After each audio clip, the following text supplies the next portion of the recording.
Hi, this is Roger in Finland, and today we're taking a look at the Weeylite S05 tiny full RGB light.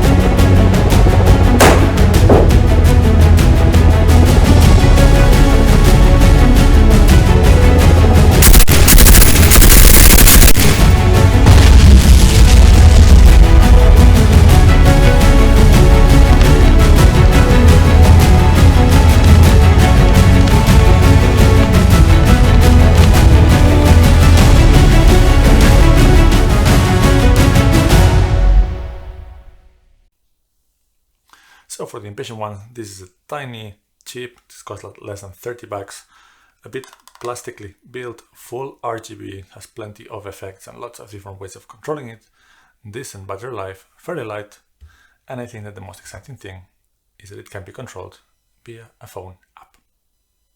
And first, before getting into some more details, a disclaimer, this video is not sponsored by anyone, but Weeylite did send me these lights for me to review. I get to keep them afterwards. They do not get any input on this video, and the only thing they asked me is that if I have any problems with the light, contact them in case it's a user error or something they can do, and I just come here to bitch about the product. So first, I'm gonna put the link where you can buy this thing down below in the description. Will be an affiliate link, and Weeylite is the brand under Viltrox that makes lights. We reviewed at some other point the K21, the longer stick tube light thing, and this is the S05, a really tiny pocketable thing. So we're gonna go through fairly briefly to a few things. First, which use cases you might want to use this light, then the build quality, then the battery life, the brightness of this thing, then the most interesting part maybe, which is more of a tutorial than a review, so how to use it and how to use the phone app, and finally, how does this stack against competition potentially, and some conclusions. So what are the use cases for this light? I think the first one and the most common one will be using it as the YouTube light, because many people like to do something like this and to have a blue or whatever color goes with your theme light in the video. I do that much, so let me turn it off. Another use case, because they are so small, but they are flexible and they can do a lot of different things, they're very useful for product photography or product videos. I just took this couple of shots from Lego, but you can do much fancier things.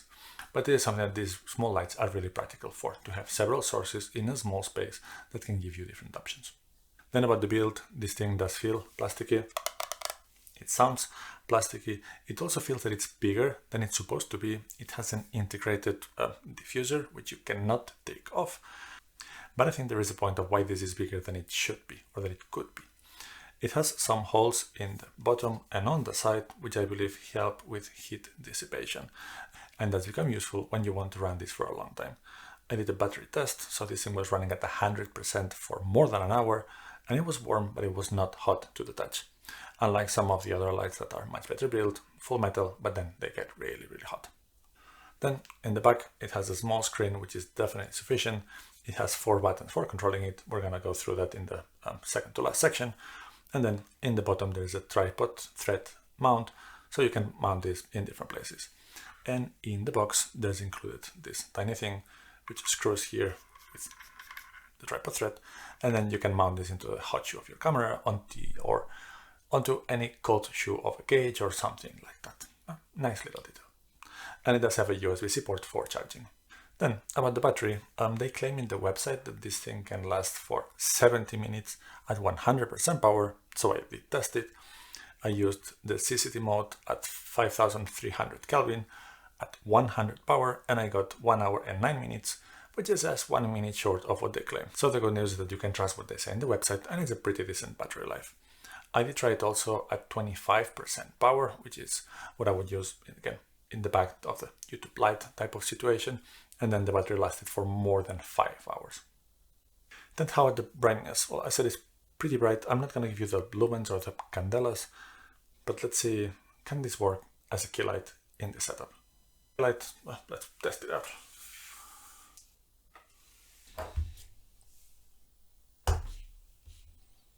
Kind of, yes. A lot more dramatic. There's no diffusion right now. Let's see if I can get it out of the frame. Up. A bit more to the front. There you go. I'm seriously using now the Weeylite S05 as a key light. And it's now set to 5400 Kelvin and 100% brightness. Okay, so just for a moment, let's go into a full YouTuber moment setup. So let's have a background light with some color, and I'm going to turn the other one in a different color. Maybe I don't quite like these colors. Usually I just go with CCT and one of them matching the key light. So let's put this one in CCT and matching the 50 something 100. So now that's this one. That's way too bright. Make it a bit less bright. Whoops, too much. There we go. And now I'm gonna set the other one to, again, CCT. And maybe let's keep this one on the orb side. Not so bright. Here we go.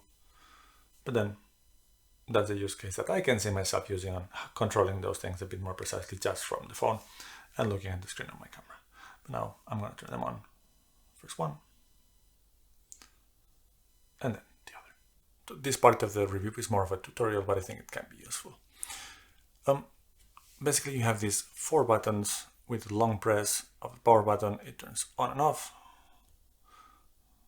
And now you can see that it takes a little bit of time to turn on. With one short press, then you can change the channel and group. And this is useful for when you want to control it via the phone app. And then to get out from here, you press the M button. If you want to cycle between these two, then pressing the power button in a short press.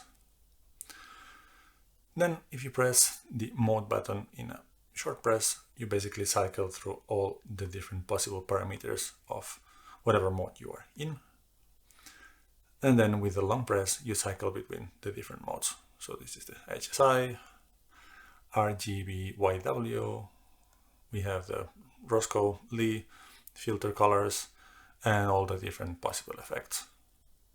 And then back to CCT.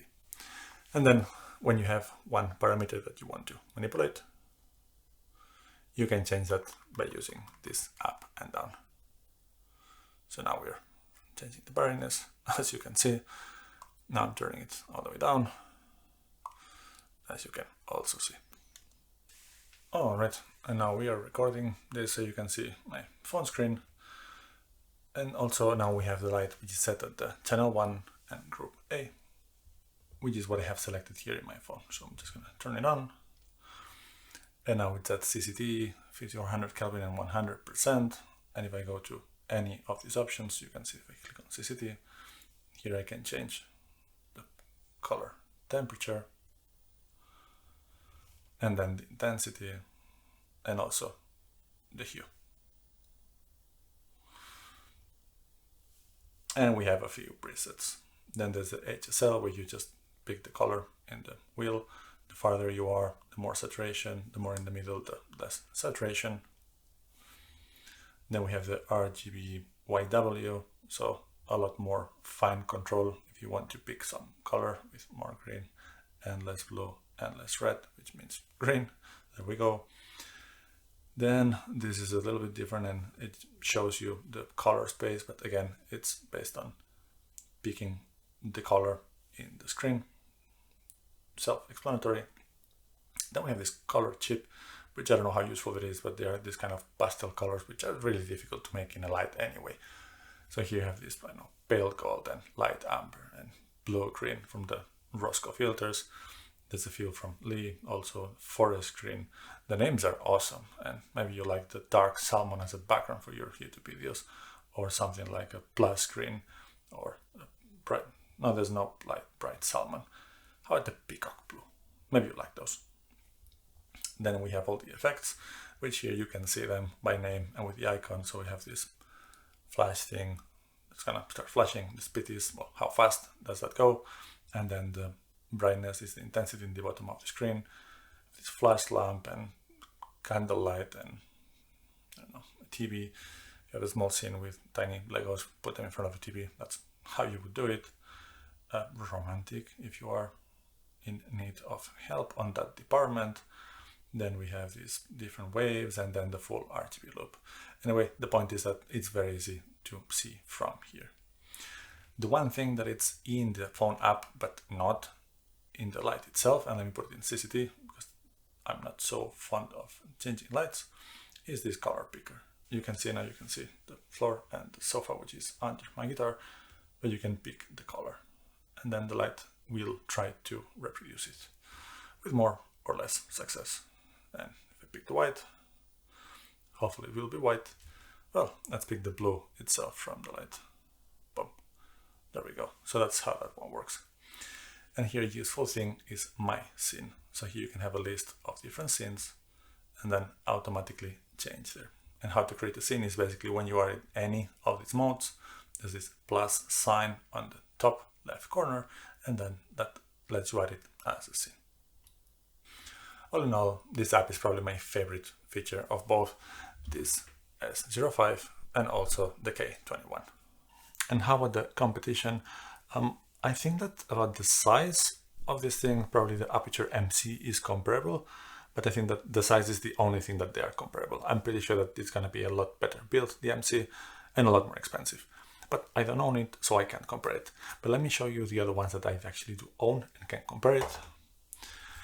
And when it comes to full RGB lights, this would be the two. This is the Falcon Eyes F7, full metal build, much more robust, longer battery life, a lot more bright. Not more mounting points, but it does come with a honeycomb grid as an accessory and a nice bag to carry it. And this is the Bowling P1, also full metal, similar functionality. It has this funky arm for easier mounting, but these two, despite having similar functionality, meaning some effects and full RGB control and much better build, both of them are, or at least were when I purchased them, much more expensive, about 3 times more, and they cannot be controlled via phone app. And that's something that I think it's really enjoyable, really useful for situations like this, or where you're setting up a small scene. The phone app is really nice to use. Very different, somewhat similar. This, on the other hand, is the Aperture Amaran M9, the tiny one that pretty much does nothing. You can turn it on and off. It's still brilliant to this day. I use it still quite often. Very plasticky, but somehow much better built than the other one, but it has no functionality at all. And it's still a bit more expensive than the Weeylite S05. Basically what I'm saying is that if you're after a small light of about this size that does a lot of things, you don't mind a bit plasticky build quality, you would like to get the phone control and pay less than 30 bucks, this is kind of a no-brainer. And I hope you liked this video. If you did, please like and subscribe. I will see you soon for some more content.